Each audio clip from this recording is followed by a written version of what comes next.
तो चलिए आज बात करते हैं रॉबर्ट कियोसाकी की उस फेमस किताब की रिच डैड पुअर डैड। जी बिल्कुल, बहुत पॉपुलर किताब है ये। हाँ, और हमारे पास इसकी कुछ समीक्षाएं भी हैं। हम्म। तो जरा देखते हैं कि ये इतनी चली क्यों और कुछ लोग क्यों इसे क्रिटिसाइज भी करते हैं। सही है, दोनों पहलू देखना जरूरी है। असल में समझने की कोशिश ये है कि पैसे को लेकर जो हमारी आम सोच है उसे ये कैसे चैलेंज करती है।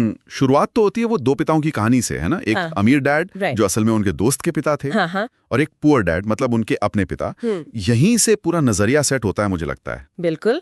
और ये सिर्फ दो पिताओं की कहानी नहीं, ये दो बिल्कुल अलग फिलॉसफीज हैं पैसे को लेकर। अच्छा, कैसे? देखिए, पुअर डैड जो कि एक पढ़े लिखे व्यक्ति थे, वो पारंपरिक रास्ते पे जोर देते थे, मतलब अच्छी पढ़ाई, सेफ नौकरी, रेगुलर इनकम, हाँ, जो हम सब ज्यादातर सुनते आए हैं। एग्जैक्टली। जबकि अमीर डैड जो शायद उतने पढ़े लिखे नहीं थे, उनका फोकस था बिजनेस बनाने पर, निवेश करने पर, और सबसे जरूरी ये समझने पर कि पैसा काम कैसे करता है। तो मतलब वो कह रहे थे कि पैसे से पैसा कमाओ। हाँ, और उसे अपने लिए काम पर लगाओ। यहीं पर वो फाइनेंशियल लिटरेसी मतलब वित्तीय साक्षरता का कॉन्सेप्ट आता है। ये किताब का बिल्कुल सेंटर पॉइंट है। और इसी से जुड़ा है वो फेमस आइडिया, संपत्ति बनाम देनदारी वाला, एसेट्स वर्सेस लायबिलिटीज। जी। सुनने में तो ये बड़ा सीधा लगता है, पर क्या ये वाकई इतना आसान है समझना? समीक्षाएं क्या कहती हैं इस पर? देखिए, समीक्षाएं मानती हैं कि ये कॉन्सेप्ट किताब की सबसे बड़ी ताकतों में से एक है। क्यों? क्योंकि ये बड़ी कॉम्प्लेक्स लगने वाली बातों को बहुत सरल बना देता है। अच्छा। मतलब संपत्ति वो है जो आपकी जेब में पैसा डाले, सीधी सी बात, और देनदारी वो जो आपकी जेब से पैसा निकाले। जैसे कोई उदाहरण? हाँ, जैसे किताब में उदाहरण है घर का। अगर आपने लोन लेकर घर खरीदा है और उसमें रह रहे हैं, तो वो ईएमआई आपकी जेब से पैसा निकाल रही है, तो वो हुई देनदारी। लेकिन अगर वही घर आपने किराए पर दिया है, हाँ, और उससे आपको हर महीने इनकम आ रही है, हाँ, तो वो बन गया एसेट। अच्छा, तो ये फर्क समझना जरूरी है। बिल्कुल, और यही फर्क समझना एक तरह से पैसिव इनकम की तरफ पहला कदम है। निष्क्रिय आय। निष्क्रिय आय मतलब ऐसी कमाई जिसके लिए आपको रोज रोज एक्टिवली काम ना करना पड़े, है ना? हाँ बिल्कुल, जैसे स्टॉक से डिविडेंड मिलना, हाँ, या मान लीजिए कोई किताब लिखी तो उसकी रॉयल्टी आना, हाँ, या प्रॉपर्टी से रेंटल इनकम। और यही सोच फिर आगे चलकर उद्यमिता यानी एंटरप्रेन्योरशिप से जुड़ती है। अच्छा। मतलब सिर्फ नौकरी करके सैलरी कमाने के बजाय आपको इस सिस्टम या बिजनेस बनाए जो आपके लिए पैसा कमाए। किताब इसी सोच को काफी पुश करती है। अच्छा, तो ये विचार तो दमदार लगते हैं, और शायद इसीलिए किताब इतनी हिट हुई, साथ में वो लिखने का तरीका भी कहानियों वाला। हाँ बिल्कुल, कियोसाकी ने अपनी और अपने दो डैड्स की पर्सनल कहानियों का इस्तेमाल किया है, तो जो निवेश और संपत्ति बनाने जैसी थोड़ी ड्राई बातें हैं ना, वो भी इंटरेस्टिंग बन जाती हैं। सही बात है। ऐसा लगता है कि आप कोई किताबी ज्ञान नहीं ले रहे हैं, बल्कि किसी के तजुर्बे से सीख रहे हैं।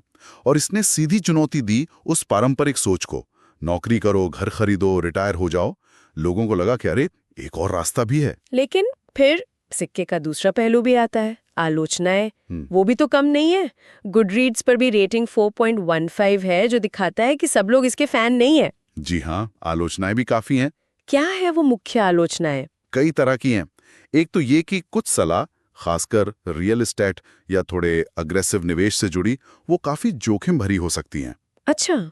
समीक्षाएं कहती हैं कि भाई, अगर आपके पास पूरी जानकारी नहीं है या उतना कैपिटल नहीं है, तो इन रास्तों पर चलना खतरनाक हो सकता है, खासकर जो नए निवेशक हैं उनके लिए। मतलब वन साइज फिट्स ऑल वाली अप्रोच नहीं है ये। बिल्कुल नहीं। और कुछ लोगों को लगता है कि ये सलाहें थोड़ी शायद पुरानी भी हो गई हैं, आज का मार्केट अलग है। और एक और आलोचना है कि किताब की जो शैली है वो थोड़ी दोहराव वाली है, रेपिटेटिव। हाँ, मतलब एक ही बात को कई बार कहा गया है, और कभी-कभी थोड़ी उपदेश देने वाली या चीजों को बढ़ा चढ़ाकर बताने वाली भी लगती है। कुछ फाइनेंशियल एक्सपर्ट्स इसकी बताई स्ट्रेटजीज की प्रैक्टिकलिटी पर भी सवाल उठाते हैं।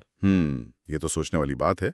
लेकिन इन सब आलोचनाओं के बावजूद 3.5 करोड़ से ज्यादा कॉपीज बिकना, ये नंबर तो मतलब कमाल का है। हाँ, ये जबरदस्त है। इसका मतलब है कि इसने लोगों पर असर तो डाला है, बहुत गहरा असर। निश्चित रूप से प्रभाव बहुत बड़ा रहा है।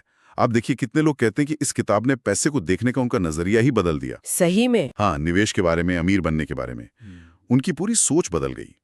इसने लोगों को सिर्फ बचत करने से आगे बढ़कर वेल्थ क्रिएशन यानी संपत्ति बनाने के बारे में सोचने पर मजबूर किया। इसने एक तरह से फाइनेंशियल इंडिपेंडेंस की बातचीत को आम लोगों तक पहुंचाया। तो अगर हम इन सब बातों को समेटें, एक निचोड़ निकालें, तो सुनने वाले के लिए टेक अवे क्या है, मुख्य संदेश? देखिए, मेरे ख्याल से मुख्य संदेश यह है कि अपनी फाइनेंशियल एजुकेशन पर ध्यान देना बहुत जरूरी है। सिर्फ कमाना और खर्च करना, इस साइकिल से बाहर निकलना, और ये समझना कि एसेट्स कैसे बनाए जाते हैं, पैसा आपके लिए कैसे काम कर सकता है। आलोचनाओं को दिमाग में रखना जरूरी है, बिल्कुल, लेकिन किताब का जो कोर मैसेज है ना, अपनी फाइनेंशियल लाइफ की जिम्मेदारी खुद लेना और पारंपरिक सोच पर सवाल उठाना, वो आज भी बहुत रेलेवेंट है। ठीक है, तो पारंपरिक सोच को चुनौती और वित्तीय साक्षरता पर जोर। हाँ, और यहाँ एक बात और सोचने वाली है। किताब का एक बड़ा सबक अमीर डैड से ये मिलता है कि गलतियों से सीखो और कैलकुलेटेड रिस्क लो। ये जरूरी पॉइंट है। अब देखिए, हो सकता है कोई व्यक्ति किताब की हर निवेश सलाह को ना माने। जैसे रियल एस्टेट पर जो ज्यादा फोकस है, शायद वो सबके लिए ना हो, लेकिन ये जो सीखने का सिद्धांत है ना, कि कोशिश करो, शायद फेल होगे, पर उससे सीख कर आगे बढ़ो, हाँ। इस सिद्धांत को कोई अपनी पर्सनल फाइनेंशियल प्लानिंग और समझ में कैसे लागू कर सकता है। भले ही वो स्पेसिफिक सलाह ना माने, ये शायद सिर्फ पैसे की बात नहीं है, जिंदगी के कई और पहलुओं पर भी लागू होती है ना।